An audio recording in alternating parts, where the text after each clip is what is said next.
Le Saint-Esprit est votre esprit. Vous êtes des êtres spirituels. Le Saint-Esprit et votre esprit, tous les deux ensemble, vous font savoir que, oui, tu es sauvé. Il cherche à atteindre chaque continent avec la parole de Dieu. Le pasteur Keith Butler enseigne la parole de Dieu. Il s'y efforce et il touche le monde. Et maintenant, voici pour l'enseignement d'aujourd'hui, le pasteur Keith Butler. Épître aux Hébreux, chapitre 11, nous jetons un œil au verset 24. Eh bien, courage et patience. Hébreux 11, 24 dit ceci, c'est par la foi que Moïse, devenu grand, a refusé d'être fils de la fille du Pharaon. Il préférait être maltraité avec le peuple de Dieu plutôt que d'avoir momentanément la jouissance du péché. Il considérait l'humiliation attachée au Messie comme une richesse plus grande que le trésor de l'Égypte, car il y avait le regard fixé sur la récompense à venir.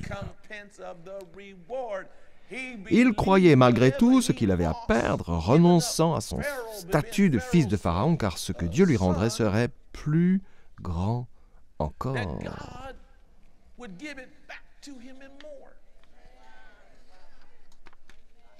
Sa foi l'a conduit à cette décision. Bien, quel est le troisième prérequis? La détermination. Vous devez serrer les dents. Vous n'avez jamais un jour pris une décision à propos de quelque chose? Ça suffit. Ça ne peut plus durer. Hein? Quand j'étais gamin, nous connaissions une espèce de brute. J'habitais juste en face de l'école, là-bas, au 32-37 Tyler. L'école primaire Maclo. J'habitais juste en face de l'école. Il y avait un rôdeur dans le coin qui rackettait les gens tous les jours.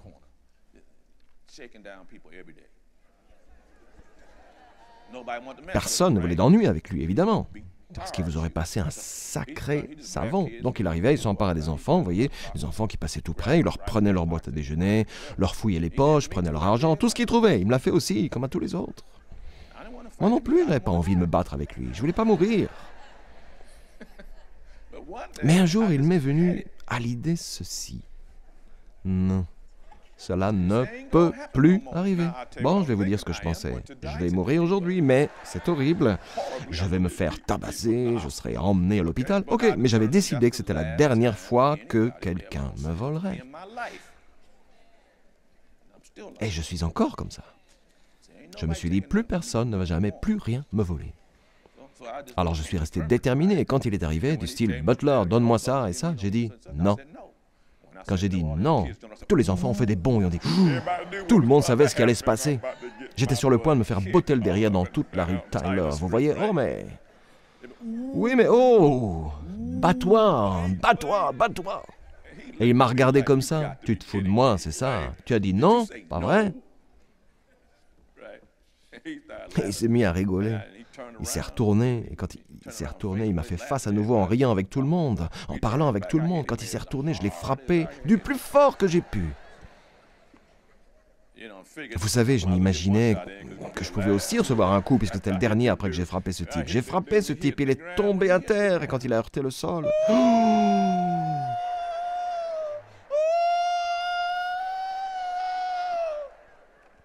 Oh, quand j'ai entendu ça, oh, alors là, j'ai bondi au milieu du tas. Tu ne vas pas... Ah oui, j'étais déterminé.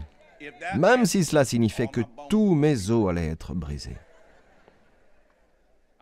J'utilise des exemples pour vous aider à voir de quoi je parle. Quand vous parlez réellement de la foi, je ne parle pas de ces trucs bidons dont les gens parlent. La vraie foi demande de la détermination parce que vous pouvez être confronté à des brutes dans certaines situations pénibles et éprouvantes sans vouloir les gérer. Et vous vous dites, il pourrait me faire du mal. La clé, pourtant, c'est... Quelqu'un se souvient de ce qu'est la clé? Quelle est la clé à tout cela? Appliquer la parole de Dieu. Bon, si vous bondissez, que vous vous mettez en dehors de tout ça et que vous ne trouvez pas ce que Dieu veut que vous fassiez, vous vous retrouvez tout seul. C'est un autre problème. Ok. Voici le quatrième prérequis, je dois me dépêcher, j'avance trop lentement. Hébreux, chapitre 11, verset 13, vous avez compris quelque chose de tout ça? Alors donnez-moi 3, prêchez, pasteur. Ah.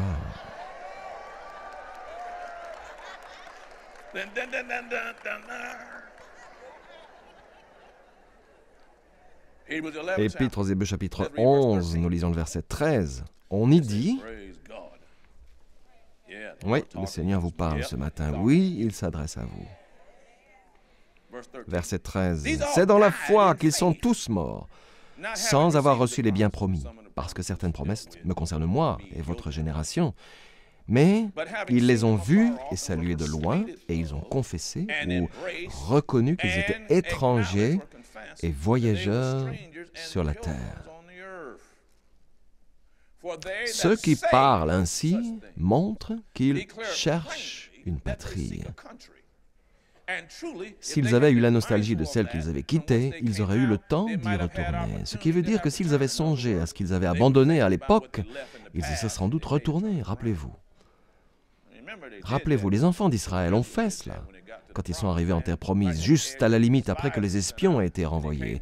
Et ils sont revenus avec un bon rapport concernant les merveilles du pays, mais dans lequel vivaient les géants, et certains ont commencé à dire « Nous devons rentrer en Égypte ». D'accord? Ensuite, il dit au verset 16, « Mais en réalité, ils désirent une meilleure patrie, c'est-à-dire la patrie céleste. C'est pourquoi Dieu n'a pas honte d'être appelé leur Dieu, car il leur a préparé une cité. » Bon, quel est le numéro 4? La clarté. La clarté, clair. Ce que je fais est clair. Là où je vais, c'est clair. Dans mon esprit, il n'y a aucun doute à ce sujet. Jacques, chapitre 1, a dit qu'un homme qui doute est instable dans tout ce qu'il fait, d'accord? Je vais vous donner un autre exemple. Les dames comprendront. Vous avez rendez-vous avec quelqu'un, vous pensez que c'est peut-être lui, ça concerne le mariage. Vous vous attendez à ce qu'il vous fasse une demande en mariage, parce qu'il vous a dit les trois mots brûlants. Je t'aime. Ça met le feu, ça, pas vrai? Et elle vous dit, il sort ceci. Je n'arrive pas à me décider entre toi et Betty.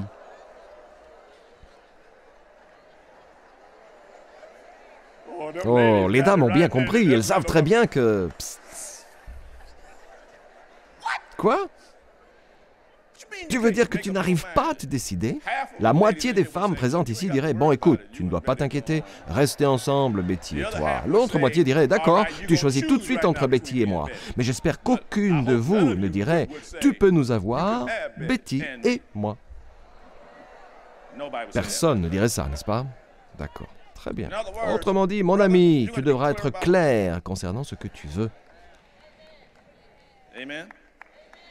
C'est ce qui est requis quand on parle de vivre sa foi. Cheminer dans la foi exige de la clarté. OK? Vous devez être clair concernant... J'ai été clair quand Dieu m'a appelé. J'ai été clair concernant ma mission.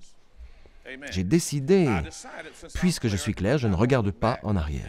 L'ennemi essaie continuellement de faire regarder en arrière. J'ai dit, je ne regarde pas en arrière, je ne le fais pas. Il me dit sans cesse, pourquoi n'appelles-tu pas ton père pour qu'il te donne un peu d'argent? Non, je suis croyant, ok?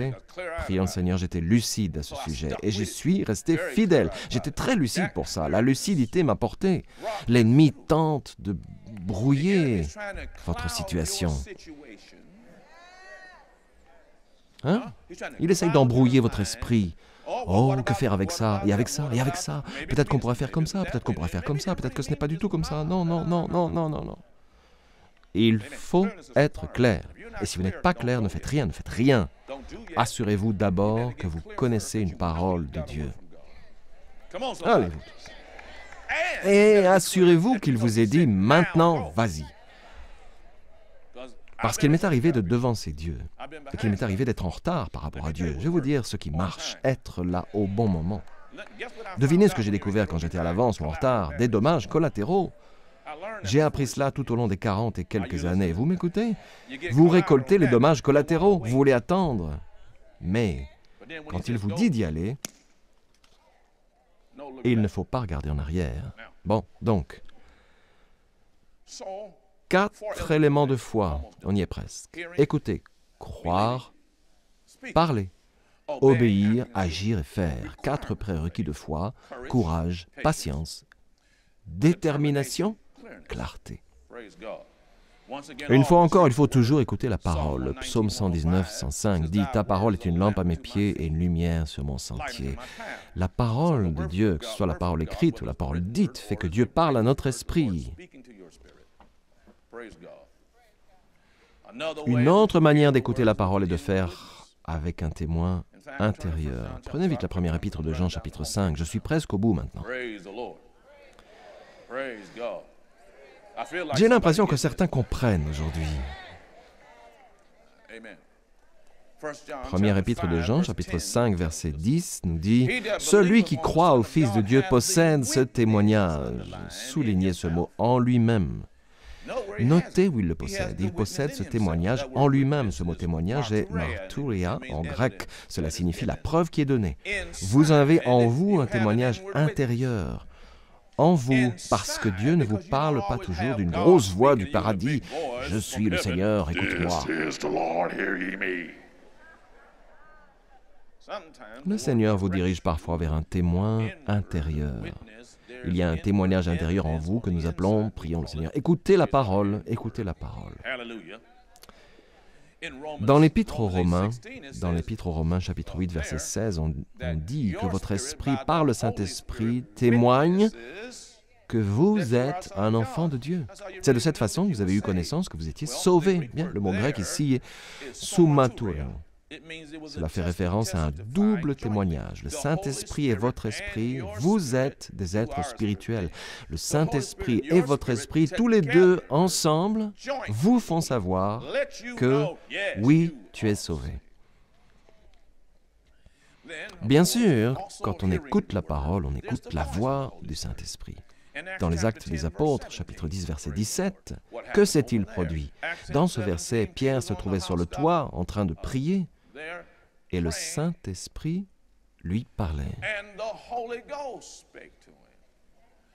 Le Saint-Esprit disait, bon, la voix du Saint-Esprit est plus autoritaire que celle de votre esprit. Elle est d'un niveau plus élevé, plus autoritaire. Vous la reconnaissez très facilement. Le Saint-Esprit lui a dit, il y a 3 hommes, je vous dis juste où cela se trouve. Comme ça, je peux conclure le service et ma petite fille ne sera pas fâchée. D'accord?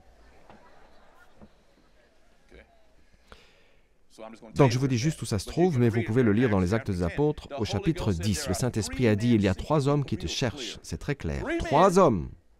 Il a dit, c'est moi qui les ai envoyés. Il a dit, pars avec eux sans hésiter. D'accord? Il y a quelque temps, on a lu un passage au sujet de Philippe. On y raconte que l'Esprit Saint lui a dit, tu vois cet homme-là? Avance et approche-toi de ce char. C'était la voix du Saint-Esprit. Ce sont des paroles émanant de Dieu et ces paroles de Dieu agissent sur la foi et produisent des résultats. Enfin, prenez Marc, chapitre 4. Je veux juste embêter ma petite fille parce qu'elle m'en veut. Mais je l'aime tellement. Mais elle m'en veut. Elle me dira après le service, tu prêches trop longtemps, et elle me lancera un regard du style, c'est quoi ton problème? Bon, le dernier, je conclus ici. Marc, chapitre 4, je vous ai souvent parlé de la parabole du semeur. Souvenez-vous, on dit au verset 13, il leur dit encore, vous ne comprenez pas cette parabole? Comment donc comprendrez-vous toutes les autres? Autrement dit, si vous voulez comprendre le fonctionnement des choses, tout est à votre disposition dans une petite histoire. Voici, le semeur sème la parole. La parole est la base de toute foi. Je le répète, si vous vous contentez de lancer et de dire « Oui, je suis croyant,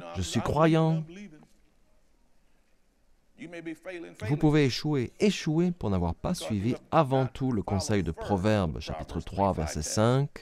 Le conseil du Proverbe 3 devrait toujours être suivi. Toujours.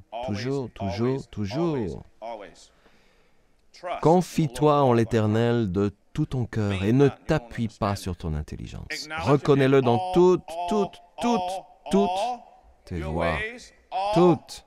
Et il rendra tes sentiers droits. Il rendra tes sentiers droits par un témoignage intérieur, la parole écrite de Dieu, la voix autoritaire du Saint-Esprit. Il agit parfois comme cela au travers de visions et de rêves. Mais vous savez que cela vient de Dieu. Maintenant, ne venez pas ici pour me demander d'interpréter vos rêves. Vous vous levez, certains viennent ici en disant « J'ai fait un rêve, pasteur », et ils commencent à me raconter 10 minutes à me raconter leur rêve avec tous ces gens debout dans la salle qui les attendent dans l'allée. Ils me racontent leur rêve. Quand ils ont fini, je dois leur dire « Je ne sais pas ce que ce rêve signifie. » Dieu vous a offert un rêve. S'il veut que vous sachiez ce qu'il signifie, il vous le dira. S'il voulait que je vous l'explique, je viendrai vous l'expliquer. C'est déjà arrivé, mais c'est de cette façon que ça se passera. Le Seigneur me le dira, je viendrai vers vous et vous direz, je l'ai vu. Le Seigneur m'a demandé de vous le raconter, d'accord? Si je ne fais pas cela, ça ne marche pas. En plus, vous aurez peut-être mangé trop de sardines et tout ça avec votre pizza, et alors...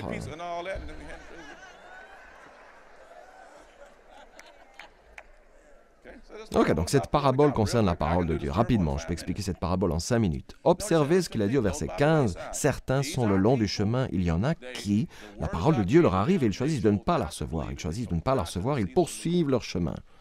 Satan vient et enlève la parole. Au verset suivant, le verset 16, d'autres reçoivent la semence dans un sol pierreux. Quand ils entendent la parole, ils l'acceptent aussitôt avec joie, mais ils n'ont pas de racine en eux-mêmes, vous voyez?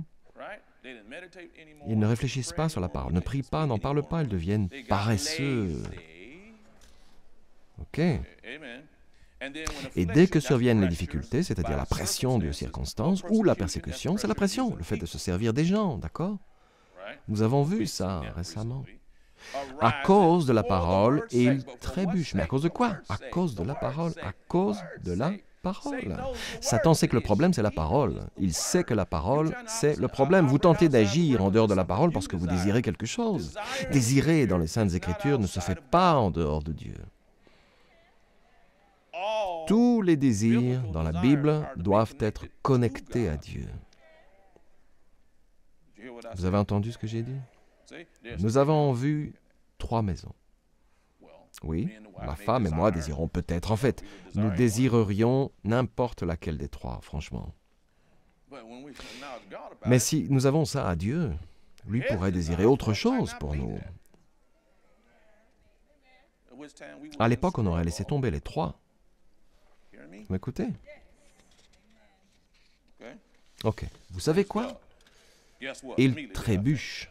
Dès que la pression s'abat sur eux, ils se replient comme une tente. Je constate que cela arrive tout le temps aux chrétiens. Ok? Dès que surviennent les difficultés, c'est facile de crier. C'est pour ça que vous devez méditer tous les jours la parole, prier tous les jours dans la parole pour vous construire sur la base de votre foi la plus fervente en priant dans le Saint-Esprit. Est-ce que vous m'écoutez? D'autres encore reçoivent la semence parmi les ronces, verset 18, ils entendent la parole. Voici comment Satan les attrape avec les préoccupations de ce monde. Oh, les préoccupations de ce monde sont vos désirs, l'attrait trompeur des richesses, vous voyez. Autrement dit, si j'étais resté chez IBM, à courir après les richesses et le confort de la vie d'entreprise, c'est vrai, j'étais malin. Je pense que je me serais bien débrouillé. Je suis plutôt certain que j'aurais très bien fait les choses. En tout cas, je crois que j'y serais arrivé.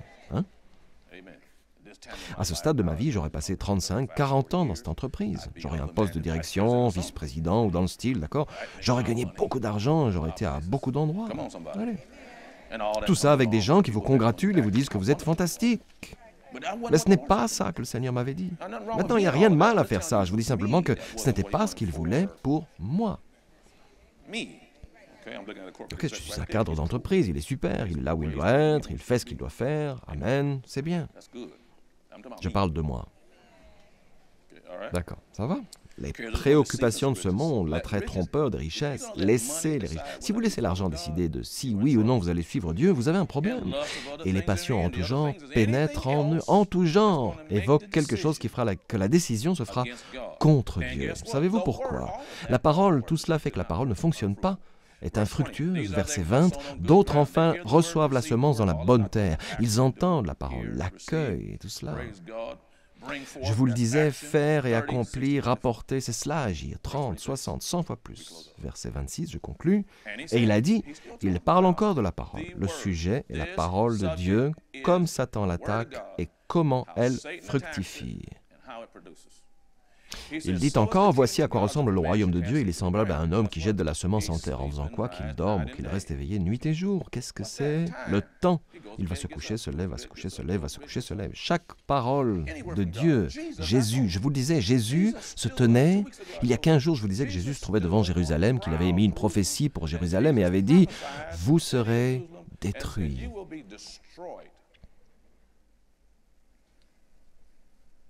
Ça ne s'est pas produit avant 37 ans. Jésus a dit que la prophétie allait se réaliser, mais il a fallu 37 ans pour qu'elle se réalise. Avec le Seigneur, un jour c'est 1000 ans, et 1000 ans c'est un jour. C'est nous qui sommes attachés au calendrier. La foi ne dit pas à Dieu, tu dois accomplir ceci à telle date, à ce moment, ok, sinon tu n'auras pas le temps, Seigneur. Il n'y a pas d'horloge avec Dieu. Dieu peut remonter le temps.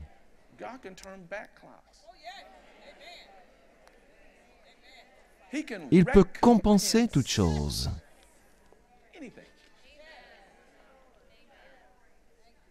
J'ai dit qu'il pouvait compenser, qu'il pouvait faire marche arrière. Le temps a beau passer, Dieu peut transformer toutes choses et les rendre meilleures que jamais.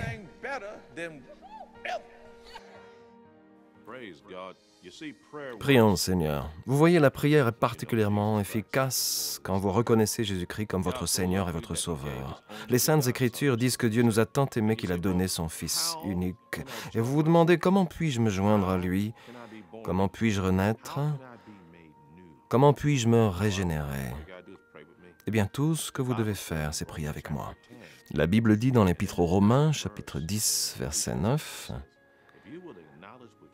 Si de ta bouche tu confesses que Jésus est Seigneur, et si dans ton cœur tu crois que Dieu l'a ressuscité des morts, tu seras sauvé. » Le verset suivant dit, « En effet, croire dans son cœur conduit à la justice, et confesser de sa bouche conduit au salut. » Et enfin, il dit au verset 13, « En effet, quiconque invoquera le nom du Seigneur sera sauvé. »